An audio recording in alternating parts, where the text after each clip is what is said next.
Hello, everyone. I am Gui Valente, and this is the Valente Brothers podcast. I'm joined by Professor Pedro Valente. Hello, everyone. It's a pleasure to be here once again. Thank you so much for watching this. And Professor Joaquim Valente. Very happy to be here. We're going to have a great podcast. Thank you once again for all of you. The support has been amazing. All your questions, all your comments. If you have a chance, please subscribe to our channel, like our videos, comment, send suggestions. And based on these suggestions, we have decided today to talk about a little bit more about the philosophy, the strategies, the principles of Jiu-Jitsu, especially as we learned from our great Grandmaster Elio Gracie. When Grandmaster Helio passed away in 2009, we had the privilege to pay homage to our teacher, our dear teacher, and write an op-ed in a very prominent newspaper in Brazil, O Globo. And we decided to talk. Actually, our father also contributed to this article, and we decided to connect Grandmaster Helio's fighting strategy, self-defense philosophy, with the great text, The Art of War. So maybe it's a good way for us to start this conversation. Yes, and Grandmaster Helio, every time he talked about his fights, every time he discussed his strategy, he would always say that his intention was never to win. He said, I would always fight not to lose, meaning that defense was his top priority. And that was a great contribution of his to the art of Jiu-Jitsu, how he developed this intricate defensive strategy, understanding that when faced with larger and stronger opponents, it is difficult to dominate, it is difficult to attack, but that survival was in his hands. As long as he had a perfect defense, and he believed in this wholeheartedly. He believed that if his defense was perfect, that no one would be able to defeat him.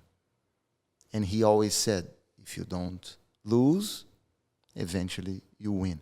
And understanding that in a martial art, different than a sport is a game you play to win. That's the objective. A martial art and a survival art teaches you to defend yourself so you don't get hurt when assaulted. And that was Elio Gracie's intention. So it wasn't about defeating the opponent, hurting the opponent. That could happen. And many times it would happen. But that was not the primary goal.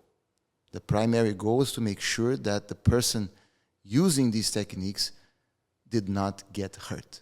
I would also add, Joaquim, that one of the main differences, especially today, is the entertainment factor. So present in most sports that are successful in TV, you have to entertain. That's a very important part to make that successful, to gain so many fans all over the world. And how does that differ so much when compared to the necessities, the martial, the military necessities of a fighting art? I believe that changes the definition of the word winning. And as Professor Pedro said, the scenario in which you build the fight, the confrontation, is really going to define what winning is. If you're able to survive, if you're able to sometimes even to evade the situation, many times that's going to be seen as a victory. And it's going to be the most efficient way for you to be able to deal with that situation and protecting yourself, your family. So really the definition of winning has always to be put into context for you to be able to see what the mission is going to be. Yeah, Art of War teaches that if you don't think that you're in a good situation, if it's not a favorable situation, you should avoid the fight. You should avoid battle. Many times that could even be seen, well, but that's not honorable. How would you respond to that? Well, survival should be our number one goal. Now, which doesn't mean, as our father always said, that honor is non-negotiable. And between death and honor, our Father always taught us to choose death. Well, But we need to define honor. Is it dishonorable to evade a situation that is not favorable? Absolutely not. That's just intelligent. People sometimes use the word honor incorrectly. Let me give you an extreme example. You have a lion in a cage, and someone tells you, show me your courage. Walk into that cage. And it would be dishonorable for you to run away and not accept that challenge. So you go into the cage and you die. Is that honor? No, that's not being intelligent. That's a lack of intelligence. So I believe that honor is not measured by your ability to, or by your willingness to go into a situation that is dangerous without a reason. If you have to fight, even in unfavorable conditions, to save your life or to save someone else's life, then you go.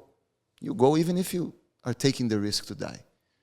But just to defend your honor, quote unquote, that doesn't make any sense. in my interpretation of the text, Art of War in that respect is really when you have the option. Correct. And if you have the option, you should always make the most intelligent decision based often, and this is very present in the book as well, preparation, right? The importance of being prepared, which is also so alive when we talk about Grandmaster Elio Gracie. He believed that it was our duty to be prepared, and not only physically, but mentally also, to be able to face situations that many times we weren't expecting. And we've spoke about this in this podcast already before, about being able to deal with the uncomfortable, right? And Jiu-Jitsu teaches this so well. And I think in connection to the book Art of War, strategy is something so important, because the book really illustrates the importance of allowing your opponent to make a mistake and how to capitalize on that mistake. And that's the principle of strategy. And in Jiu-Jitsu, at the highest level, sometimes we talk about being 2 or 3 moves ahead. That's something Grandmaster Helio always liked to touch on. And the more you're ahead of your opponent, the more you're going to be able to set him up, the more you're going to be able to feel and see mistakes that he might do. And those mistakes will make you, fight in a way that's always much more efficient, having to use less energy. And the preservation of your energy and the preservation of your ability to be able to sometimes have to survive for 5, 6, 10 minutes in war, sometimes for hours, even for days, in ways that some people might even say that during that moment you're losing, but then you're going to find a better solution afterwards because you were able to have such a good defense. Yeah, and also we learned from these texts that many times if you can withstand the bombardments of your enemy, even at his fullest capacity, that usually presents an opportunity to counterattack, not only to survive, but possibly even to defeat your enemy. Because when he's at his strength of attacking, he's also very vulnerable. And Jiu-Jitsu teaches us that very, very well. The art of countering, waiting and countering. Pedro, should we talk about the principles that we chose to discuss today? We decided to really focus on 5 principles. Jiu-Jitsu teaches us to be very direct, to be very simple. And why don't we start with leverage and efficiency? That was so important for Elio Gracie. Yes, probably the most important one. Every technique for him was a challenge, represents the challenge, because he was always looking for the optimal way of applying that technique. So if someone was mounted on top of him trying to choke him, until the end of his days, he never stopped thinking, how can I defend better? What is an easier way for me to defend? And that's something that we touch upon in our op-ed, the article that we wrote in February of 2009. And we talk about how we end the article explaining how, and I'm going to read here an excerpt from that op-ed. we said, as he got older in the last 15 years and naturally lost a good portion of the little physical strength that he possessed, he was forced to develop his jiu-jitsu, with which a few privileged students had contact with, even more, and make it more efficient so that he could continue his habit of facing challenges and putting his techniques to the test. And that's interesting because as he got older, obviously he lost his strength, but he was extremely competitive and he wanted to always test everything that he taught. So he would ask younger, stronger fighters to mount on him. So he would start from the worst possible position and he would ask them to attack him. This is when he was almost in his 90s. In his 90s. In his 90s even. He would continue to do that. And it was very funny at times because he would ask us, who are your top students? Yes. And sometimes much heavier, actually, usually, always much heavier students compared to him. He was always very light, Grandmaster Helio. And in English, we would say, hey, don't put too much weight. And he would say, what are you saying? Don't tell him to go light. Yeah. Don't say go easy.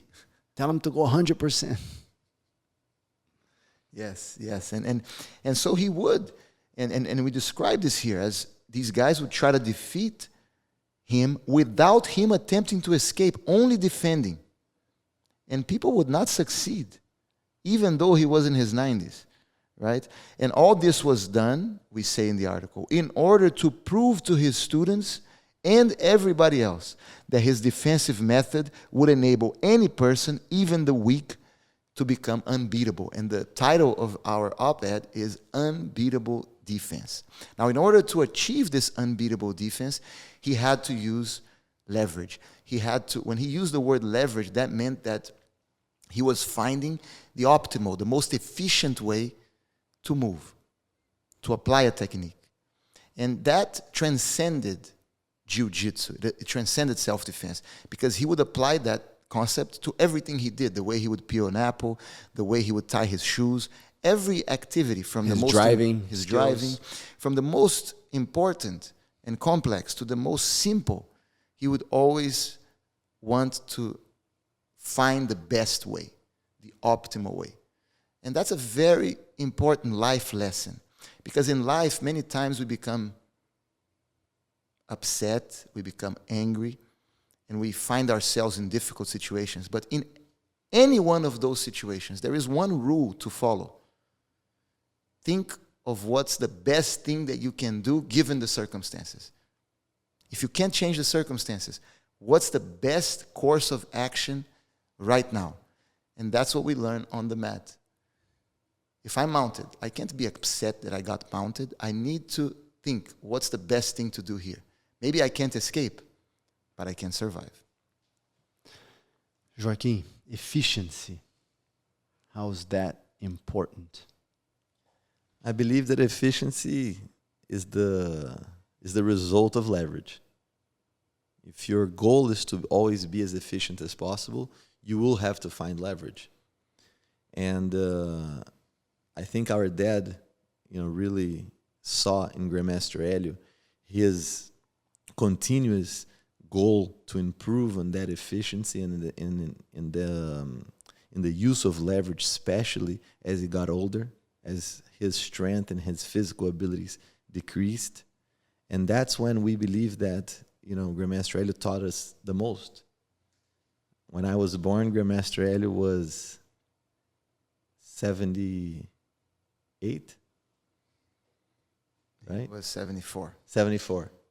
He had just turned 74. Yeah, 74.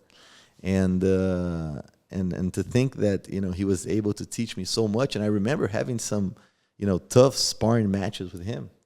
And just as Guy illustrated, he would always want us to go very hard and test things out. I remember both Guy and Pedro would call sometimes to Grandmaster Helio's ranch and ask questions about specific moves. And he would lay down the carpet right there, and he's like, okay, attack me, let me see.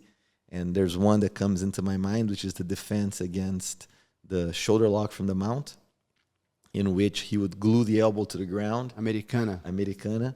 And he would, and he would really show how it was, basically impossible to get your arm underneath through the use of leverage and the correct angle of the arm.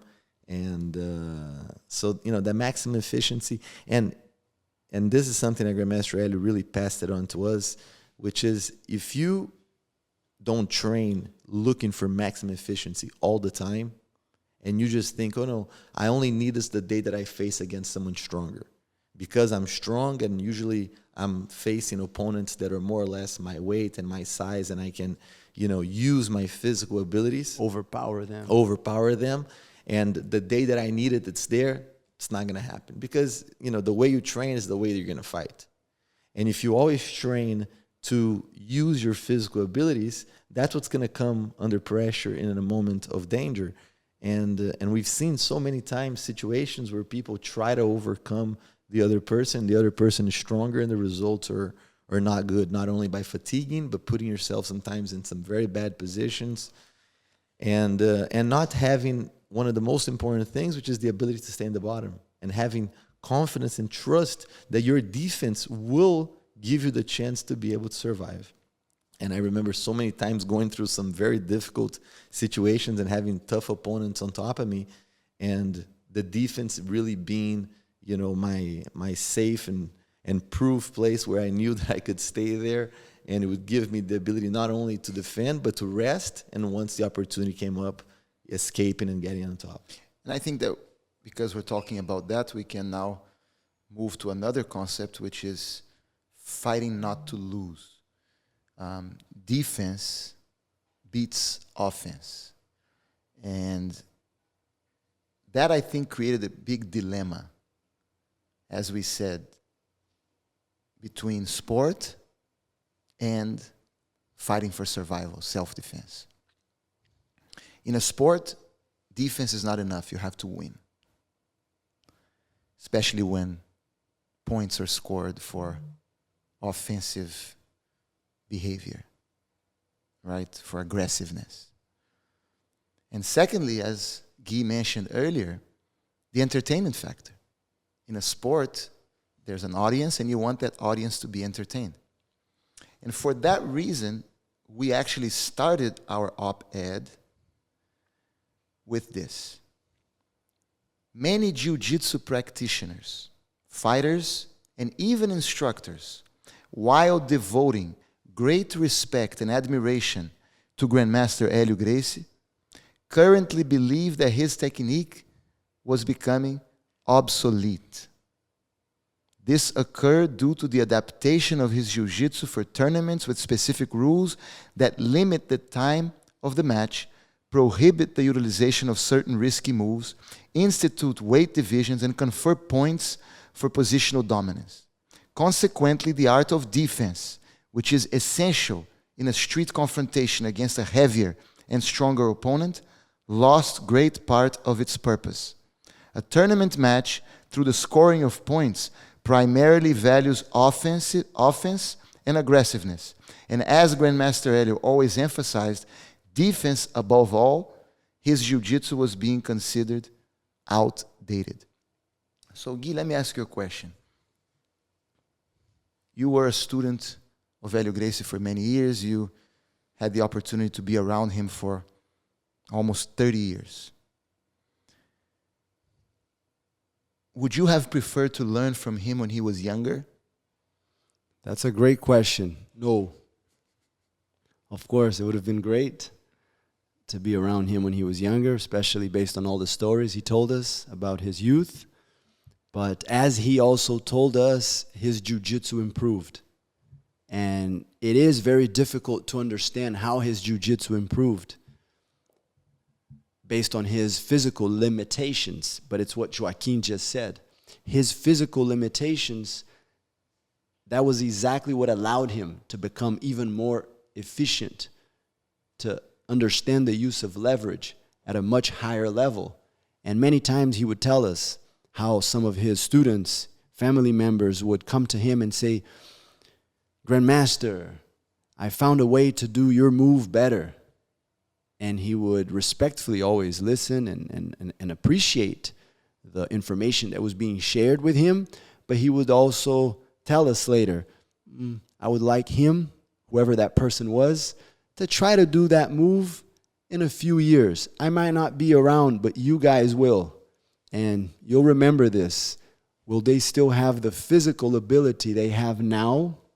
Of course, we're talking about 15, 20 years ago, to perform these moves with the same physical prowess. And actually, we're seeing that, no, they don't, right? Either because of injuries or just because, time can be merciless physically, Yes. right? But time is so great when it comes to knowledge and experience. So I really appreciate the fact that we had Grandmaster Elio as our teacher in his final time.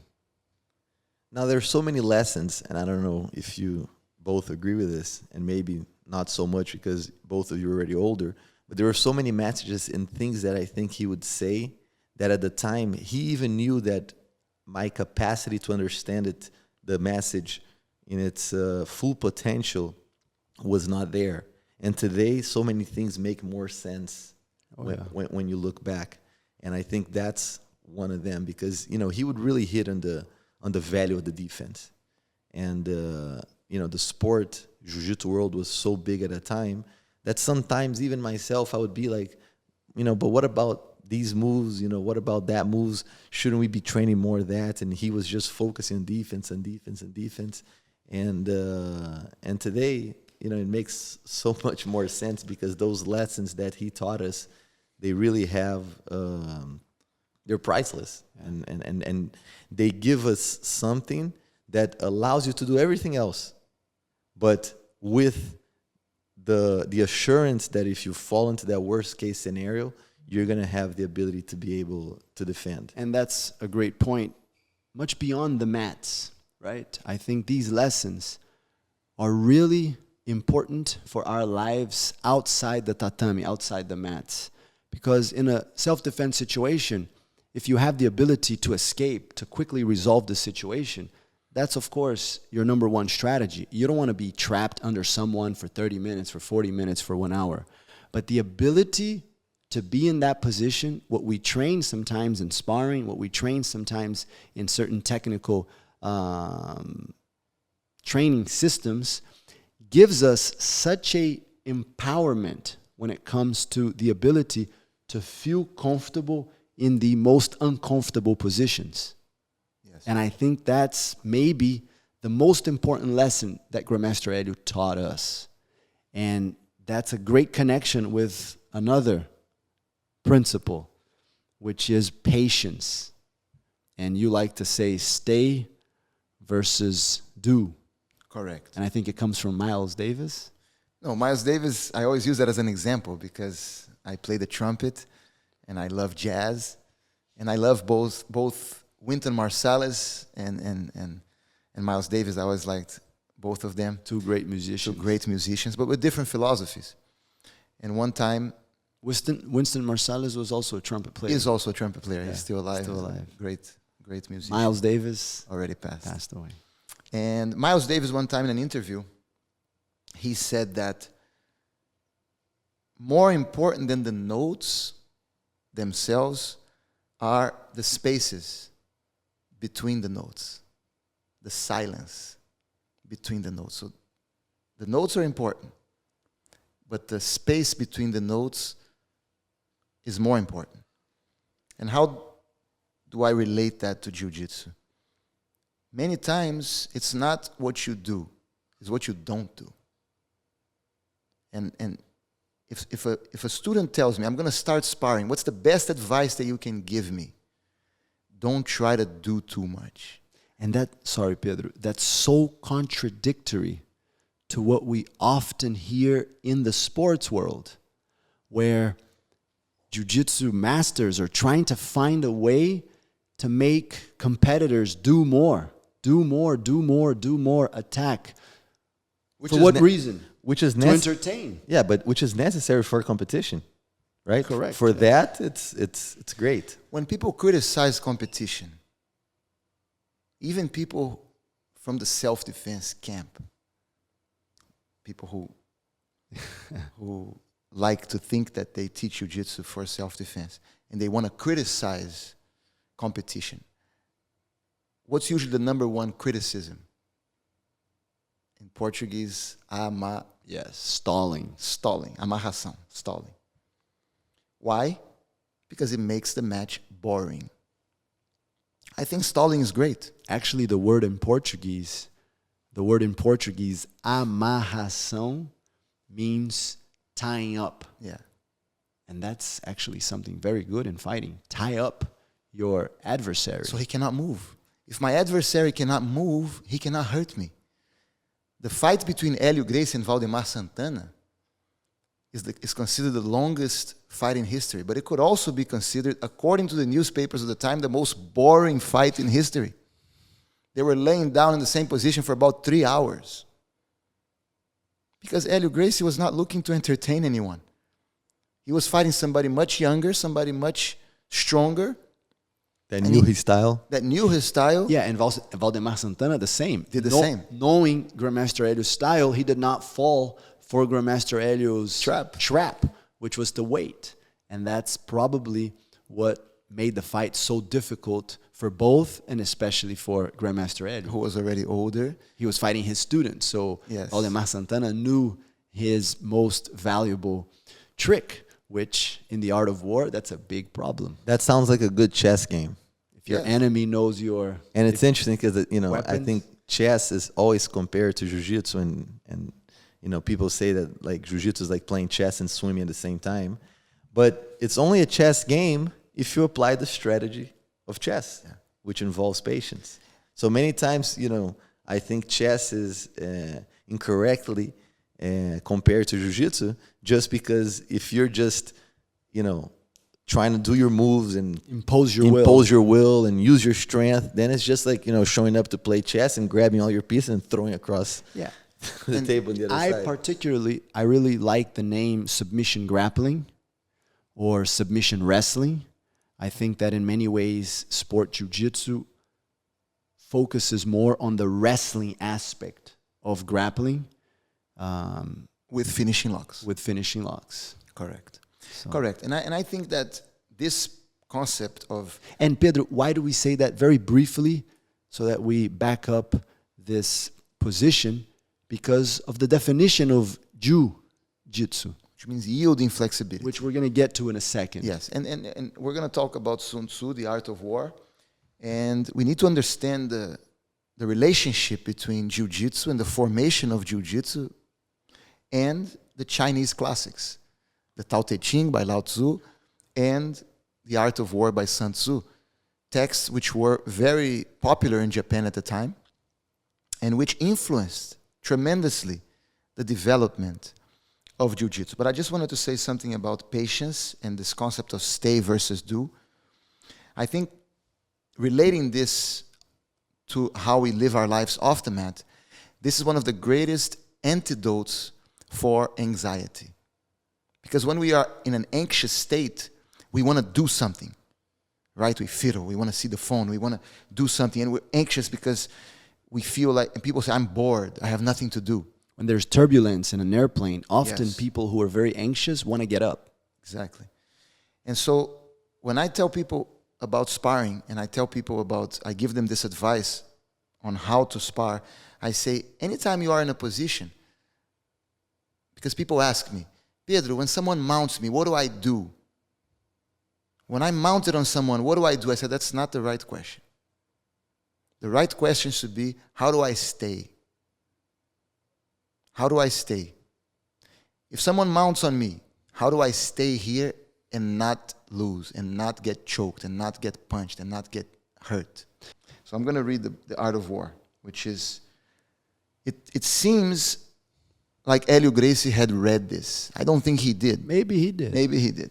Because this really describes, Or maybe Carlos Gracie did. because this really describes the essence of his defensive strategy. It says, Sun Tzu said, the good fighters of old first put themselves beyond the possibility of defeat and then waited for an opportunity of defeating the enemy.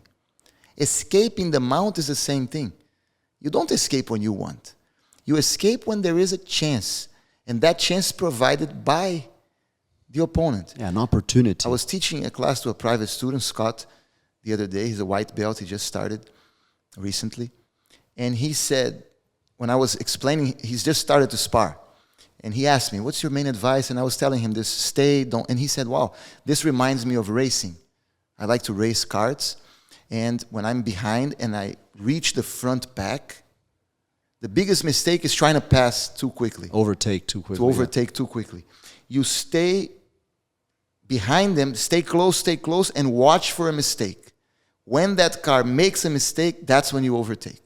You don't do it just because you want to do it. But there needs to be a mistake. That's the best time. And I was like, wow, that's a great example, and it's exactly what I'm trying to describe. So there's the classic overtake Nelson Piquet on Senna. Mm-hmm. Classic. Yes. And I think it really illustrates that for those that like Formula One. So when you're on the bottom mount, many times, especially as a beginner, you learn, okay, when I'm bottom mounted, I'm going to use the bridge escape, I'm going to use the elbow escape. And then somebody mounts you, and as a beginner, you start forcing those moves, and they don't work, and you get frustrated. Because you don't realize yet that those moves don't work all the time. They require your opponent to give you an opportunity. Unless you're much stronger, then you force it. So what must you do? Exactly what? Wait for the opportunity. But while you wait, you must know how to stay, because if not, you're going to get caught. So for a beginner, it's much more important to know how to stay than to know how to escape. Escaping comes later. First, know how to stay. If you're in someone's guard, how do you stay there? And all the other positions. And that's why our escapes, our defenses are always based on an attack. Correct. That's a very strong characteristic of the Jiu-Jitsu way of teaching that Grandmaster Helio used. You don't learn moves by themselves. You learn moves in relation, especially the self-defense approach of Jiu-Jitsu. The Valente brothers' method that follows that is 100% based on the connection between an attack, which presents the opportunity for your counter, starting usually with a defensive maneuver. And why is that so important in life? Why did I say that that's an antidote for anxiety? Because many times we cannot control our feelings. Even with all these philosophies that we profess, many times I have moments, have days, have weeks where I feel emotionally weak. And the worst thing to do in moments like those is to expect something to change right away. How can I feel good right now? It's not going to happen. So you must be able to stay. You can't, I want to escape right now. I want to escape. You start forcing the escape and it gets worse. Or you might have a moment that you feel that you're better, and then you're going Even highs lower. And lows. Yes, Yeah. and then you go even lower. And this question is both for Gui and Pedro. Don't you think that many times, and Art of War talks about that also, that within chaos there's usually opportunity?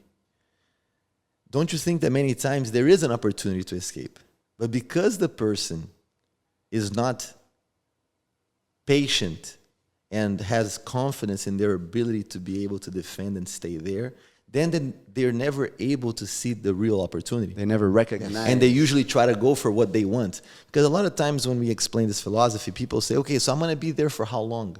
Correct. And the truth is that in combat, in reality, you're not going to have to stay there that long, because most likely your opponent will be giving you the opportunity to get out. Yes. But you need to be ready to stay there for long so that you can recognize really where the opportunity is, instead of you just trying to do whatever you want. Because also what happens is that when you try to force the escape, then the opponent focuses on defending against your attempts.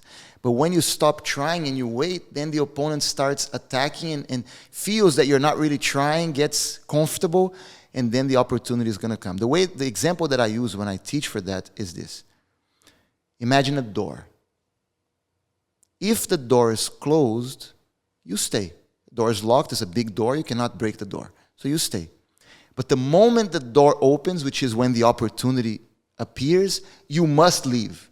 Staying when the door is open is also a mistake. So we're not advocating that you just stay there, that you're lazy, that you have an opportunity to escape and you don't. You're conformed. Yes. We are advocating that you don't force the escape when it's not there. And you don't panic Correct. if you have to wait. And what do you think is the biggest adversary or the biggest obstacle in one's ability to be able to do this? Lack of knowledge. Lack of knowledge. So you need to trust your defense. And now I'm going to talk about Sun Tzu because... What about ego? Oh, that's a big one too. Let me first go back to Sun Tzu, and then we'll talk about ego, because I think ego is extremely, it's a good topic. But when I say knowledge, I mean you need to trust your defense. You need to trust your ability to stay. And I was always very impressed by Elio Gracie's conviction. No one can catch me. He would use the word invincibility. And when he was using that word, it wasn't about people, because people are imperfect. Anyone can make a mistake, and if you make a mistake, you lose. He was talking about a principle, a concept. If you have a perfect defense, you don't lose. And Sun Tzu described that. He said, to secure ourselves against defeat lies in our own hands. But the opportunity of defeating the enemy is provided by the enemy himself.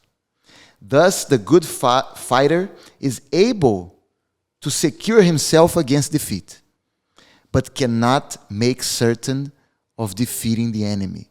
Hence the saying, one may know how to conquer without being able to do it. So you may know how to escape, but you might not be able to do it. You may know how to apply an arm lock or a choke. You might not be able to do it. If your opponent's defense is perfect, you won't be able to attack, but you will be able, and that's the great thing, to survive.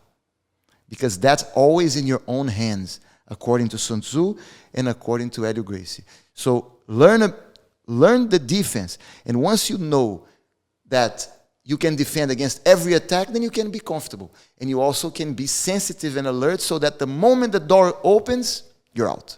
Yeah, this is incredibly important as we, again, connect life and jiu-jitsu.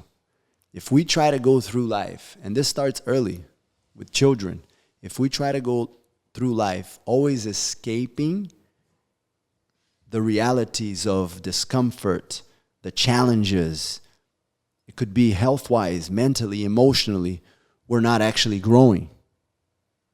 Sometimes we have to accept that we're in a bad spot. And it's our ability to deal with that, to learn from it, that allows us to truly overcome those situations. And that's what allows us to grow.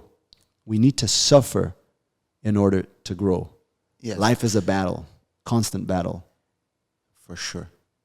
And that's a great topic. Yes. We could do a whole podcast just on that. That's true. No, but that's so connected with this ability to stay. It's the application of what's necessary for you to fight against a much bigger and stronger opponent on the mat in real life. Yeah, and right now in society, it seems that maybe we're overusing medicine, maybe we're overusing technology, and we're becoming weaker possibly because we're just trying to avoid.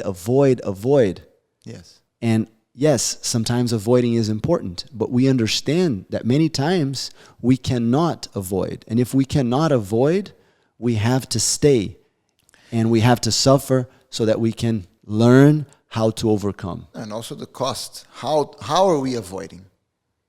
Are we using methods that create harm to our bodies? Then it's not interesting. Am I focusing on avoidance in the short term, but opening myself up to a much bigger problem later? So those things always have to be taken into consideration. Sometimes realizing that there's no way around pain and suffering. You just have to go through it. And I want to connect now and start the ego conversation because I think that's very important. And I want to connect ego with confidence. Because you said earlier, Joaquim, that Grandmaster Elio always emphasized defense. And many people would misunderstand that. Come on, you're talking too much about, I don't want to defend, I want to attack, I want to win. I want to get out. Come on, get out of there. Get out of there. I heard that one time from a very prominent, high-level Jiu-Jitsu authority, like 20 years ago. He said, yeah, Uncle Helio loves to focus on defense, defending. I teach my students to get out or to not let anyone mount. I was like, okay, that's one idea, maybe because he's preparing his students for tournaments with weight divisions and his students are all very strong. And again, you shouldn't allow somebody to mount on you or to dominate you. You shouldn't. What if it happens? What if it happens? And the fact that even if you never get mounted, knowing that if you're mounted, you know what to do and you're able to stay, gives you confidence so that you can express your jiu-jitsu completely. Because if Even not, to attack better. even to especially to attack. The same applies in striking. Correct. A striker, you don't want to go to the floor. None of us in a self-defense situation, we don't want to go to the floor. But we know what to do if the fight goes to the floor. And that knowledge, as you said, if the worst scenario happens, we're prepared for it, allows us to perform much better in every situation. And I wanted to connect it with ego because I think a great defense, knowing that you can survive, knowing that you can, because defense, the ability to defend, the ability to survive, neutralizes fear, right? You're afraid of getting hurt. So the more defense, that's why Elio Gracie was such a genius when it came to developing confidence, because he knew that to develop confidence in someone, it was not about offense. You can be great at attacking, but in the back of your head, you know that if someone is stronger and they attack you, you might not be able to survive. So it's like win or die. And that doesn't create confidence. But do you think that most people in their career in Jiu-Jitsu will develop this ability? To defend? Yeah. If they don't learn?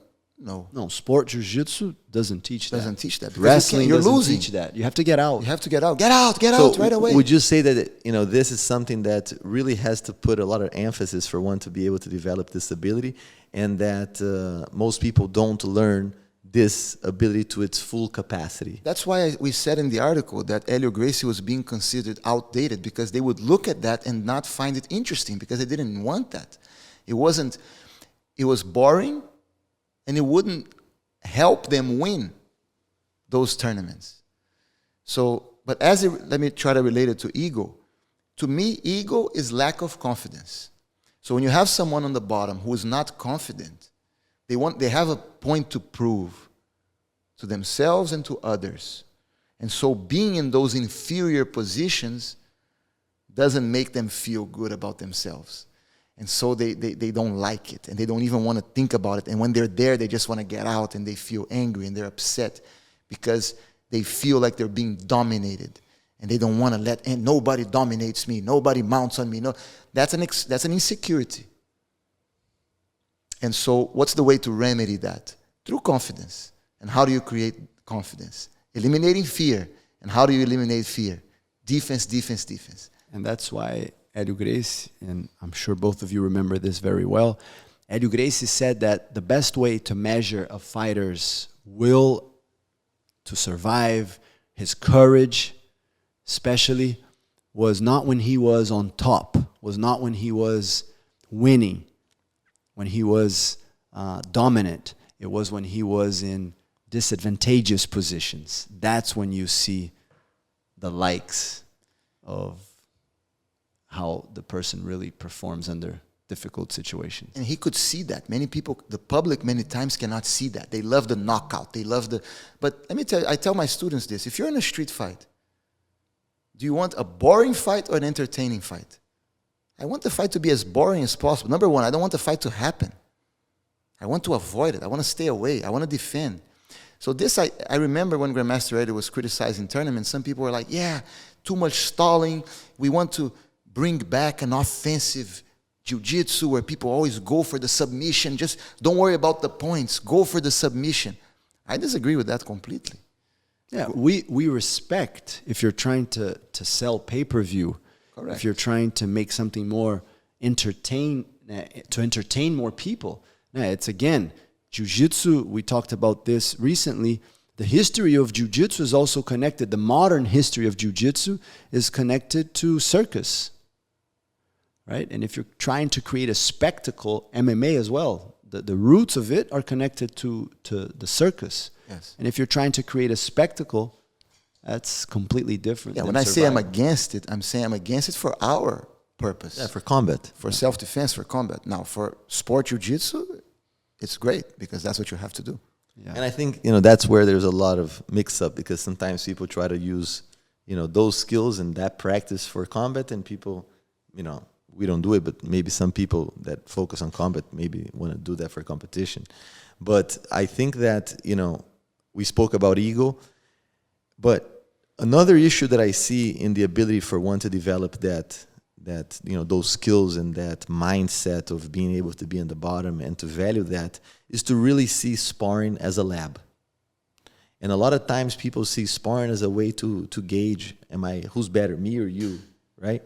And the truth is that for combat, there's so much more to really seeing who's better and who's more prepared than just sparring.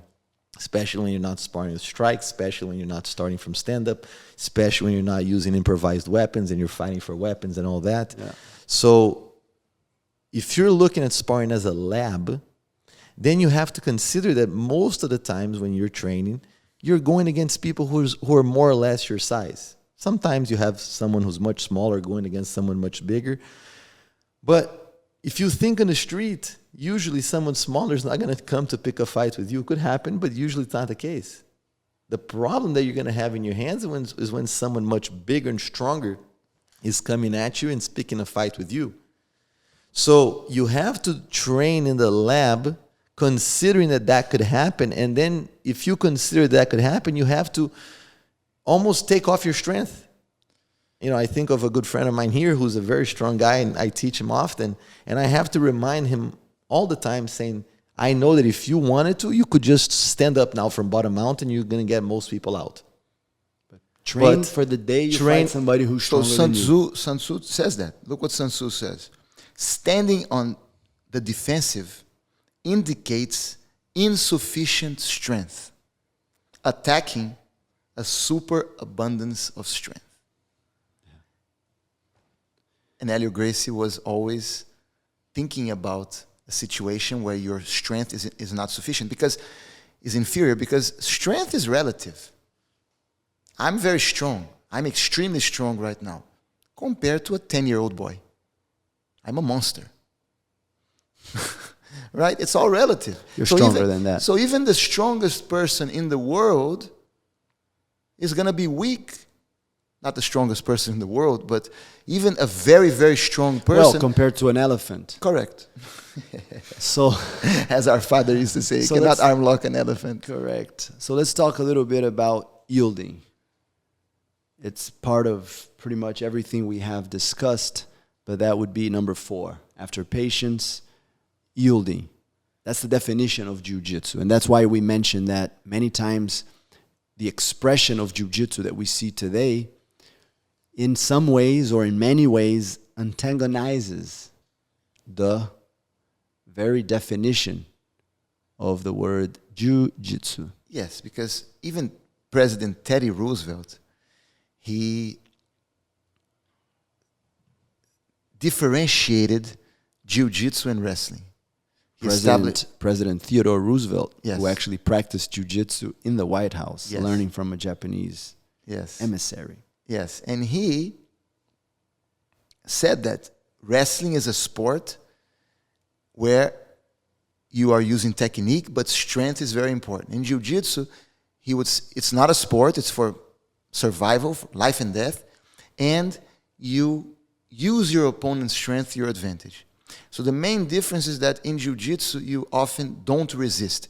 And I remember one time a very famous jiu-jitsu fighter visited Valente brothers and told me, it's funny because they keep saying that jiu-jitsu doesn't use strength, but I use a lot of strength when I train jiu-jitsu.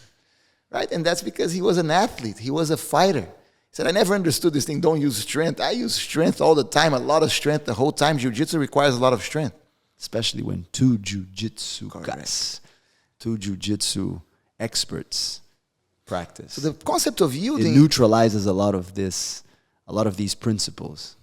and the concept of yielding is because if someone is pushing you and you don't have enough strength to resist, the only thing you can do is to avoid getting knocked over, Crushed. is to use that energy to your advantage, to turn it. So when someone pushes, you don't push back, you pull. Our father liked the word, I don't know if it translates to contortion in English. Retortion. Retortion. Yes. So turning the opponent's strength against the opponent. So when someone pushes, you pull. When someone pulls, you push.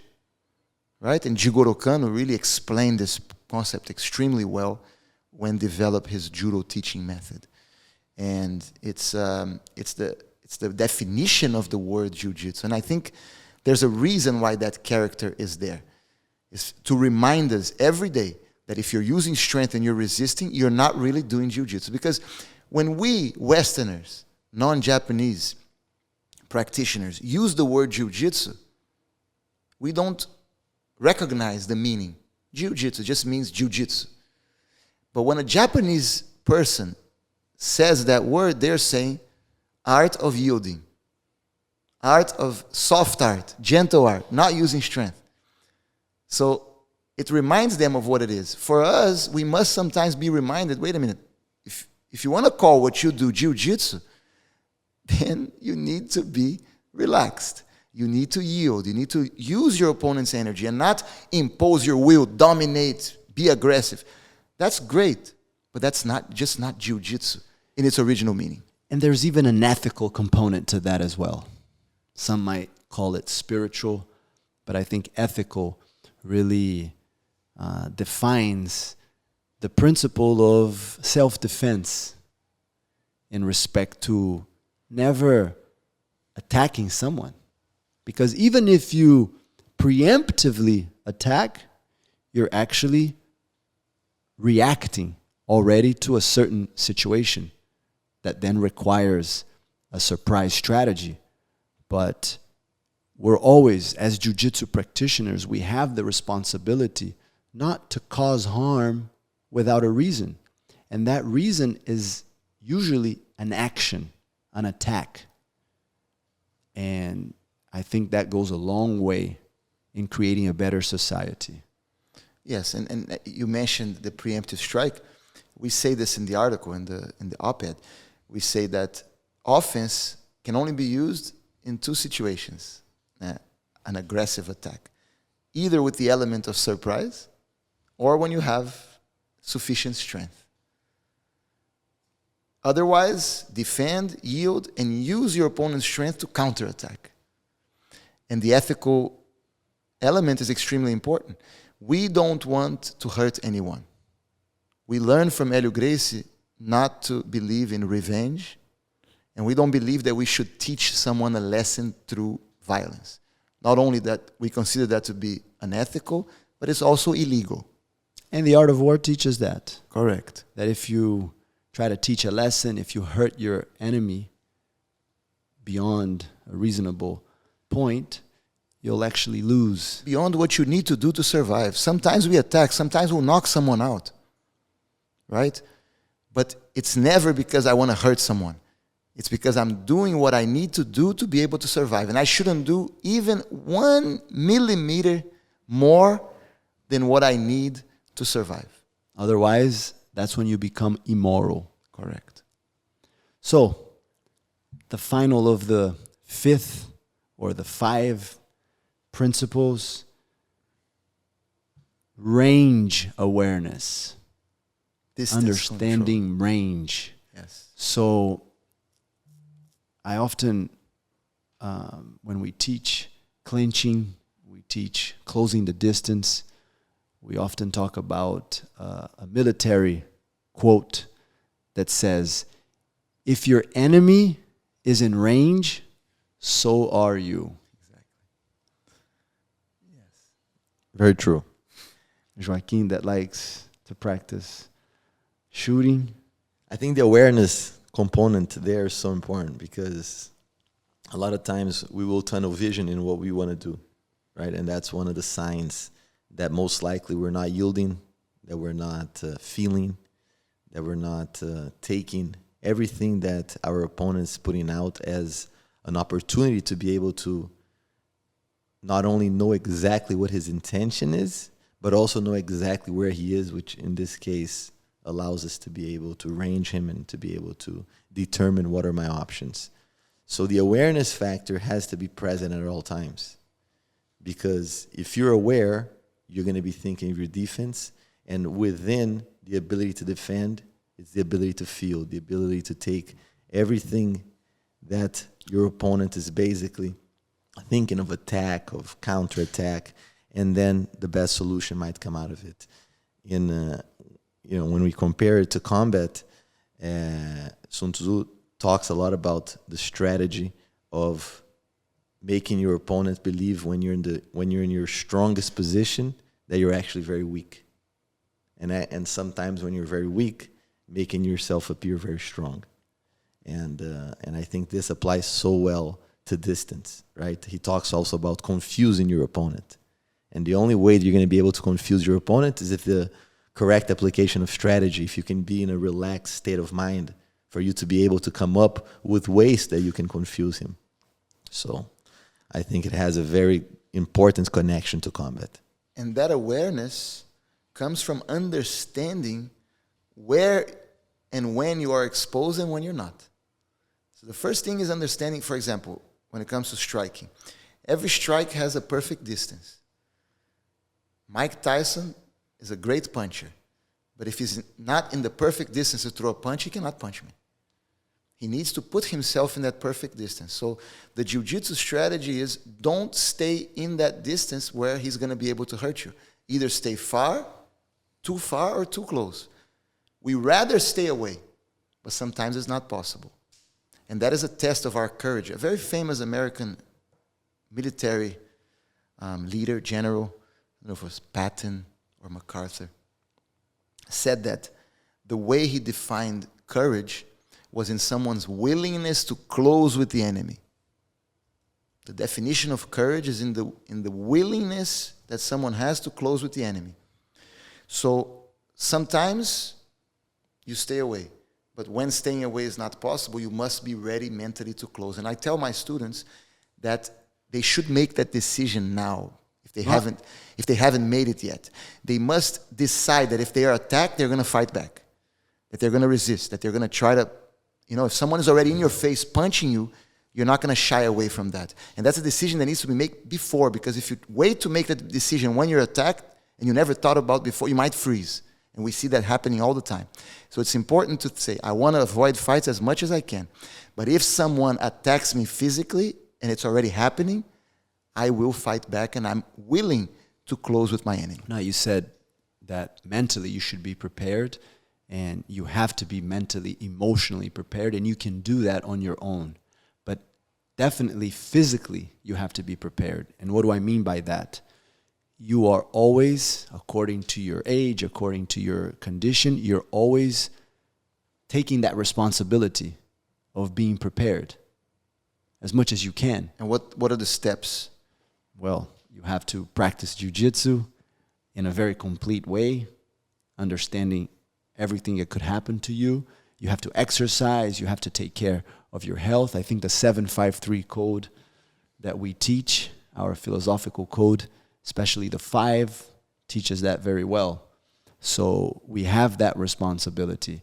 And it's not just an attack, a physical attack. It could be health related. When it comes to certain diseases, maybe what we just went through. At one point, it's our responsibility, not just with our own body, but with the society we live in. So these are personal decisions, obviously, but it is something that you have to understand. If you want to be ready, you have to prepare. And I think that's a great part of the art of war.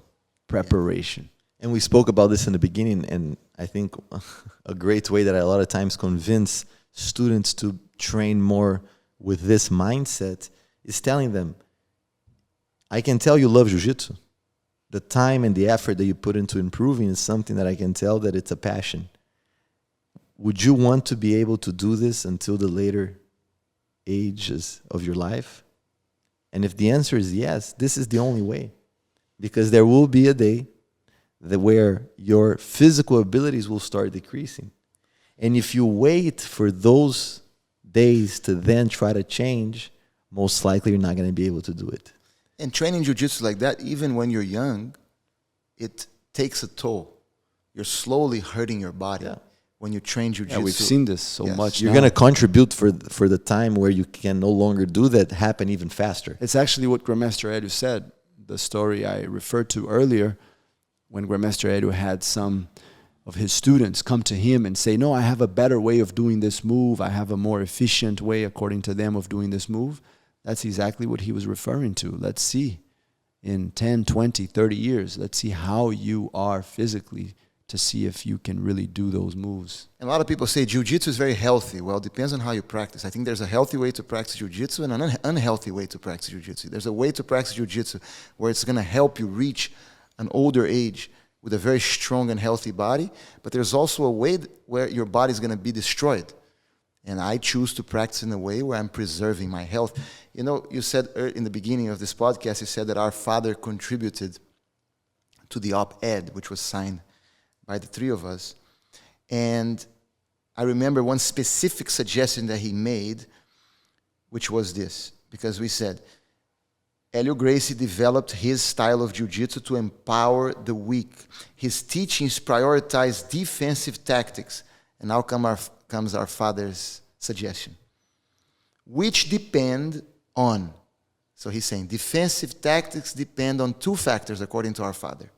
Patience, and then he puts in parentheses, through technical knowledge.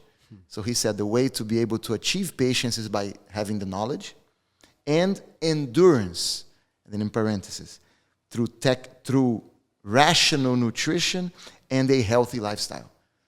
So he says you need the technique and the knowledge, but that won't be sufficient if you don't take care of your health through nutrition and a healthy lifestyle. Through those two factors, patience and endurance, you will be able to apply this defensive strategy. Great. I think that was another very fun podcast. Any final comments? No, it was great. Thank you so much. Thank you for watching. I really appreciate all of you who are taking the time to be with us for these podcasts. And if you like it, share it with your friends. And we'll be here again soon. Yeah, don't forget to subscribe to our channel, Valente Brothers TV. Turn on the notification bell and comment, like. That really helps with you even seeing more of our videos. That's how the algorithm works with YouTube. So really support us. We appreciate it. And come visit us here in North Miami Beach. And I hope all of you are able, independent in your time in Jiu-Jitsu, how long you've been practicing, your belt level, you know, that you're able to understand this concept and apply and let us know how it works for you. So thank you very much. Yeah, and especially outside of the mat, Absolutely. outside of the Jiu-Jitsu school. Thank you so much, and we'll see you very soon.